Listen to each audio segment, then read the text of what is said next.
আজকে পুলি পিঠার নতুন একটা রেসিপি তৈরি করা হবে। তো এখানে নারকেল কুড়িয়ে দুই পাত্রে রাখা হয়েছে। একটা থেকে নারকেলের দুধ বের করা হবে, অন্যটা নারকেলের পুর তৈরি করা হবে পুলি পিঠার জন্য। আর এখানে চালের গুঁড়া তৈরি করা হচ্ছে আমন্ডের সাথে।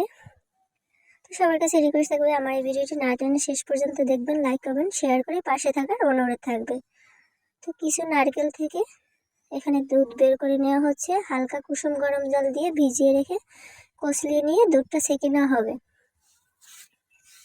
দুধটা সেঁকে নিয়ে তার ভিতরে একটু চিনি, হালকা একটু লবণ দিয়ে রেখে দেওয়া হবে। আর এখানে এই যে চালের গুঁড়োটা তৈরি করা হয়ে গেছে, এখন জল ফুটিয়ে নিয়ে এবারে চালের ডোটা তৈরি করে নেওয়া হবে। তো সব চালের গুঁড়ো দিয়ে দেওয়ার পরে 1 মিনিট মতন ঢেকে রেখে দেওয়া হবে। এরপর চুলা থেকে নামিয়ে ঠান্ডা হয়ে গেলে সফট একটি ডো তৈরি করে নিতে হবে। তো সব গুঁড়ি দেওয়া হয়ে গেছে, এখন ঢেকে দেওয়া হবে। ঢেকে দিয়ে 1 মিনিট মতন রেখে দিলেই হয়ে যাবে, যেহেতু আমরা এটা ঘরেই তৈরি করেছি চালের গুঁড়োটা। এখানে পুরটাও তৈরি করে নেওয়া হয়েছে। আমি ভিডিওটা ছোট করে পুরটা তৈরি করা দেখালাম না। তো এখানে অনেক পিঠা তৈরি করে নেওয়া হয়েছে, এখন পিঠাগুলো কলা পাতায় সাজিয়ে নেওয়া হবে।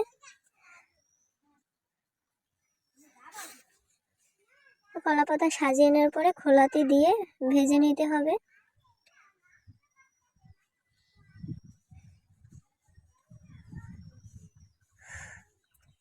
তো 2 মিনিট মতো ভাজার পরে এরপরে এখানে নারকেলের দুধ দিয়ে দেওয়া হলো। নারকেলের দুধে কিন্তু অবশ্যই চিনি দিতে হবে, যে যেরকম মিষ্টি খাবেন সেই অনুযায়ী।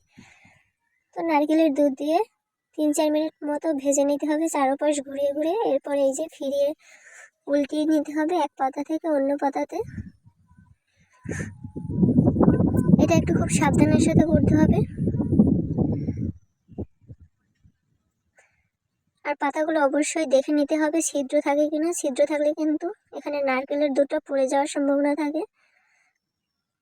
তো এই যে সুন্দর মতন কিন্তু উঠে গেল পাতা থেকে।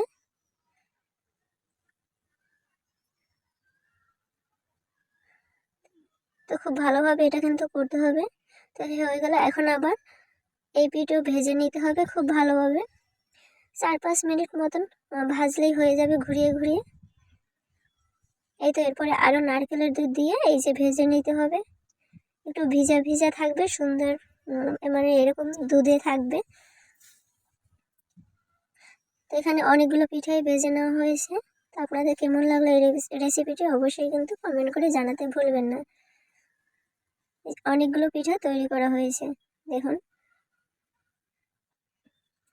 তো লাইক কমেন্ট করে পাশে থাকবেন, সবাই ভালো থাকবেন।